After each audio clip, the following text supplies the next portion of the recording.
Come manifest your best life with 190 Vision.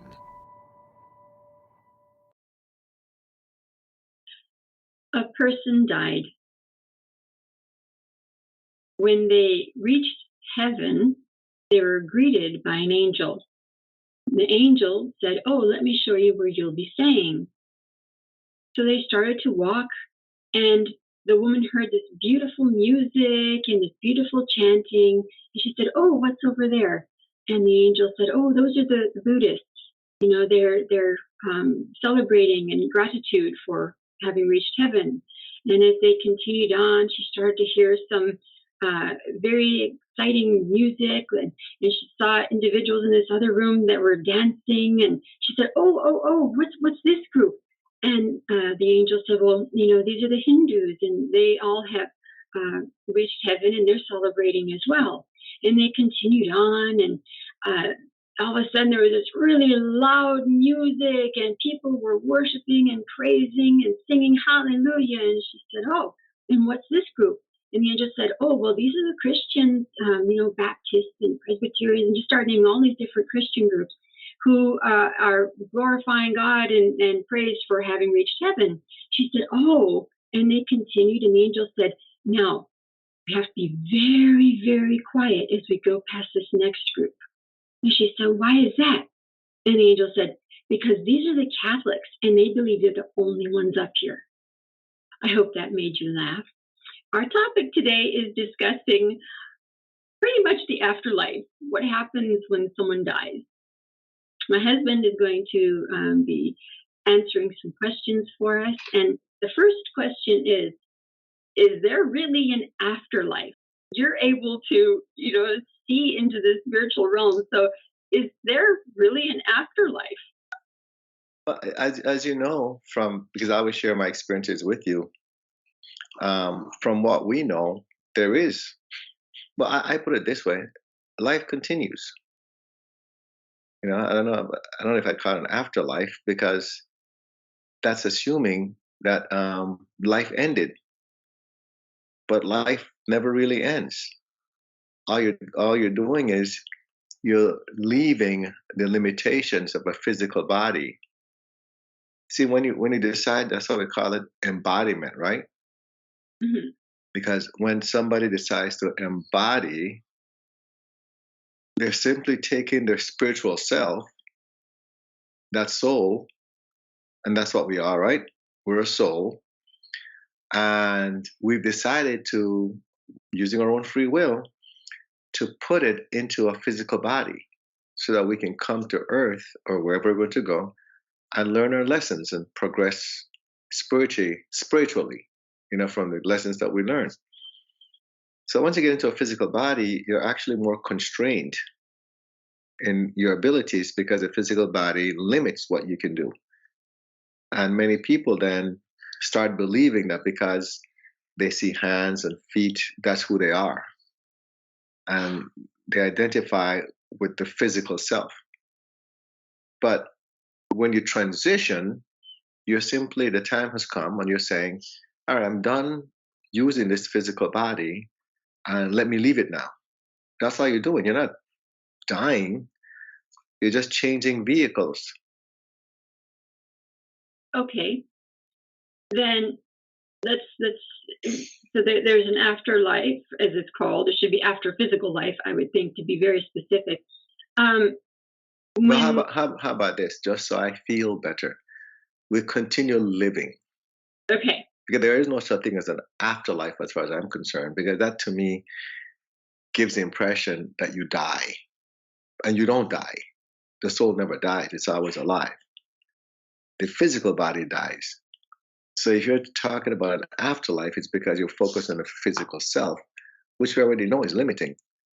So how about if we change that to we continue living? All we've done is we've changed the vehicle that we're working with. So now we're free, right? Once we leave the physical vehicle, we're free now. And that's why, as a spiritual being, we can accomplish more. all right, before we continue living, there are many individuals who You have loved ones who die maybe from a disease like cancer or maybe some other disease that just overtakes the physical body.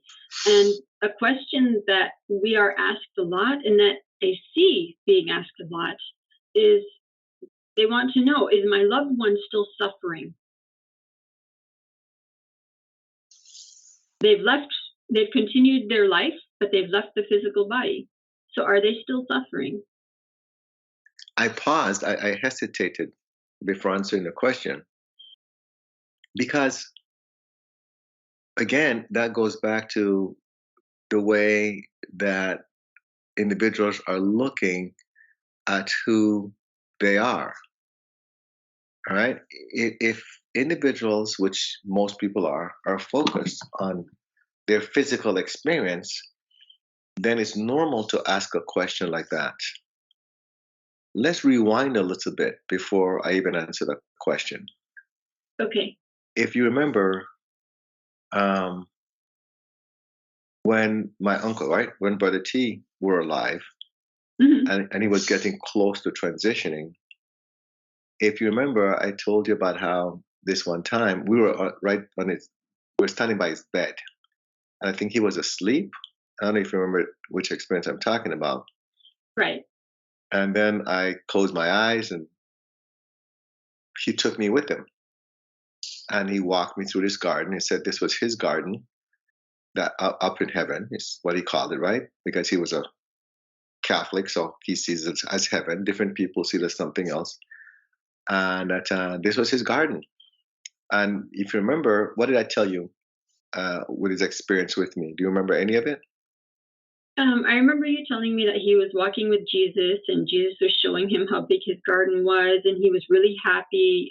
He looked as if he was maybe in his 30s. Your uncle, Hmm. not Jesus, and um, and he was just showing you how he'll be so happy because he'll be doing something that he really loved. Which is spending time in his garden and with Jesus. Well, let's correct something you just said, because you said that he will be doing.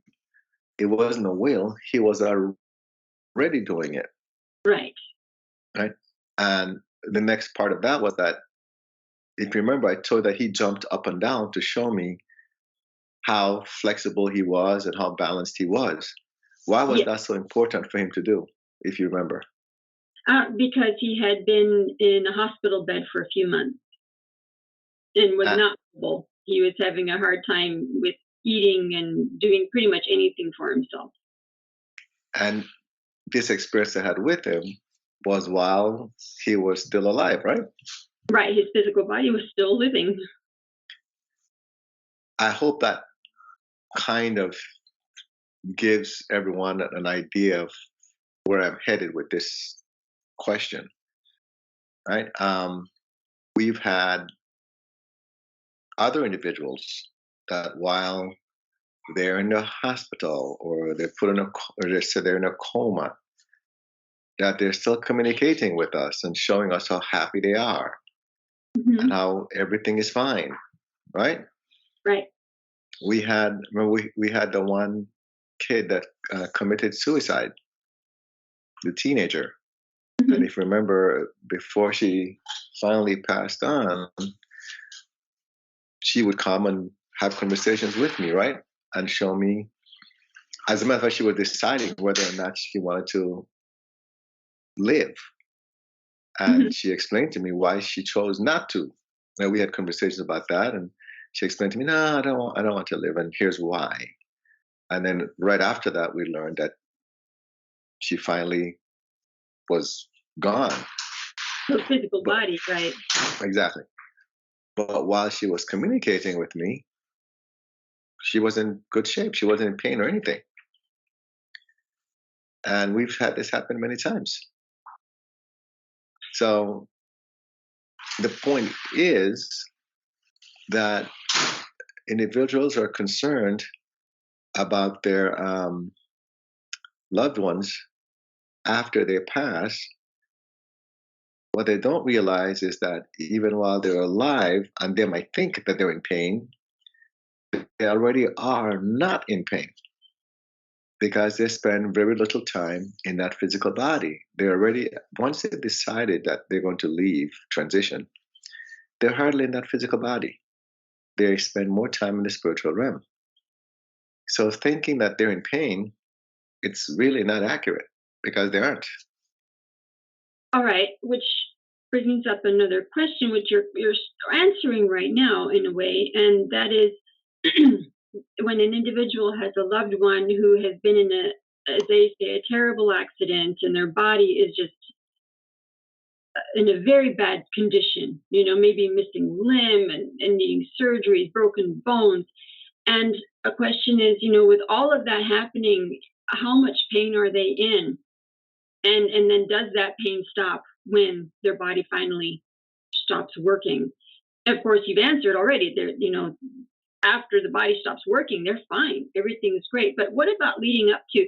It's an accident. They didn't even know it was going to happen, right? So are they experiencing that pain?